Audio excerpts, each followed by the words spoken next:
Ya, saya mau bertani aja lah.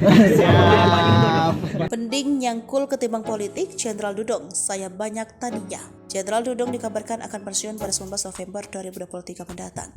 Ia pun sudah memiliki rencana untuk menjalani masa pensiunnya nanti. Meski masa pensiunnya sudah semakin dekat, hingga kini belum diketahui siapa sosok yang akan mengisi jabatan Kepala Staf Angkatan Darat. Jokowi hingga saat ini diketahui masih memproses pergantian Yudi Margono dan Dudung terkait dengan perpanjangan masa jabatan Panglima TNI dan Kasat karena menjelang tahun politik. Presiden Jokowi juga melontarkan jawaban yang sama. Ia tidak menjelaskan apakah jabatan Panglima TNI dan Kasat akan diperpanjang atau tidak. Masih dalam proses, kata dia. Sementara itu, Jenderal TNI Dudung Abdurrahman mengatakan tidak tertarik terjun ke politik saat pensiun nanti.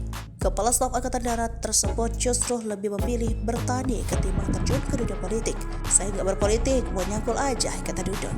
Dudung tak menampik pilihannya itu sama persis dengan rencana yang diungkapkan oleh Panglima TNI Laksamana Yudi Margono setelah pensiun nanti.